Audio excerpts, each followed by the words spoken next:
Hi, I'm here today with Miss Martha Baldwin. She is a third grade English language arts teacher at Lee Elementary in Cy-Fair. So, first question. So, how many years have you been teaching? I've been teaching third grade for 13 years. Okay, 13 years. Wow, that's Yeah, a lot. a long time. Yes. So, of those years, how many have you had ESL students or ELL students? The 13 years. All I'm 13. bilingual and ESL teacher, so since I started, I've been teaching bilingual and ESL. Okay, cool. Kids. Have you been teaching third grade the whole 13 years? Yes, and I know I might be crazy, but I love third grade. For some reason, I think it's a very good age. They're still, sweet and I know we have the STAR test, which is very hard for them because it's the first year that they're taking that type of test, and it's very challenging, but I like it. Awesome. So I wouldn't leave third grade if I don't have to. So, Is that an interview? yeah. Thanks, Martha. Or not Martha, it's Tanya, sorry. Anyways, so third grade is 100% English. I know in the lower grades that Yes. you have the other languages that it's taught in, Yes. right? Third So, grade is everything is in English. have you ever been interested in teaching like a Spanish? My first, I believe, 2 years, I taught third grade in Spanish. Oh, you did? I think it was the first year. And then the second year, somebody came up with the idea, you know what, we might be able to push these kids. This was in Alding, the district. And I thought it was hard, but I say, okay, yeah, let's do it. And it worked. It Okay. worked. They did great. Awesome. So, what percentage of your teaching was in Spanish then, those first 2 years? It was, I believe it was everything. 100% was Wow, in third grade? Spanish, yes. Because they got the math and science in English, but Okay. the reading part was in Spanish. Okay. I think it was just my first year teaching. Yes. Okay. So, of the kids the students currently, of the students that you have, how often do you get students that don't know any Spanish or any English? Any English. Right now I have two. Well, they started with one of them just came here from another country with no English at all. So we started with sounds and letters, like nothing. That's why I have some Like teaching labels. a kid how to read and write. Yes, like kindergarten, and he's doing awesome. He's doing Awesome. great. Another boy, he got here last year, so he was here the whole second grade, and he struggled at the beginning of third grade. He wanted to talk to me in Spanish, and I'm like, okay. But right now he's speaking in English. He's Awesome. asking me questions in So English. there's that growth. He is, yes, he's growing. Awesome. So, so what are some challenges that you have noticed that you face every year or every so often with having ESL or ELL students in your class?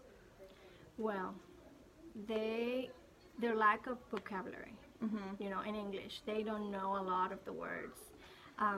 And I'm not just talking academically, but just the social. A lot of the words they just don't know. They don't have the exposure at home. They speak Spanish all the time with their parents and family. So I think that's the main thing. Their vocabulary, they struggle. Do you only have ESL students or do you have some English-speaking students or only English They're speaking? all bilingual and ESL. They're all bilingual. Yes. So do you think that's made it easier that they're all bilingual in ESL? I haven't had, like 3 or 4 years ago, I had a mix.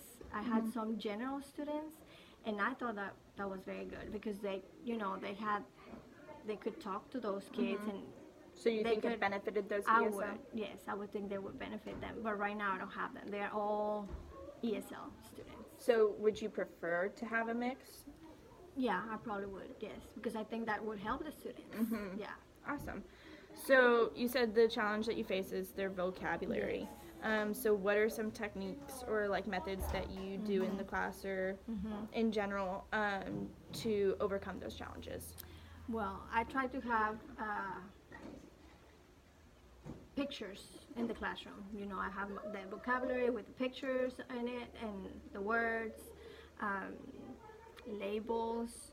Lately I've been using sentence stems, which I think it's working because sometimes they don't know how to start. You know, they might Like know the answer. for writing? For writing or for just orally answer. Really? Yes. Cool. So try to have those sentence stems, and that helps them because they have something to, Build upon? Yes. Okay. Yes. Okay, So cool. I like that a lot. So, I guess that you kind of answered my next question of why you chose those methods. You think it just kind of gives them that extra Yes. head start. Is there anything else that you do to help your Yes. ESL students? Yes. Lately I've been letting them talk more among them. Like I know it bothers me a little bit because they're noisy and they talk, but I think it's helping them because Do they talk in English? English, yes, yes. Is that like a thing Like that you talk make sure before- that they well, talk in English? Yeah, I didn't explain. Well, before or when I ask a question, I have them talk to your partner because if one doesn't know it, maybe the other one, or they might feel more comfortable talking about the answer, and then I ask for somebody to volunteer. And now I think it's helping. It's helping. Yes. It's helping build that vocabulary. Yes. Okay, so what is there anything that you tried that you thought was ineffective or didn't really work? Any like method or something that you've tried in the past? Can I ask Can I give you those games for like, you have them? Okay. Are you using them tomorrow? Something that didn't work. Is there anything like technique or like some like idea that you're like, oh, that might work, like let me try it out, that just didn't work out for you?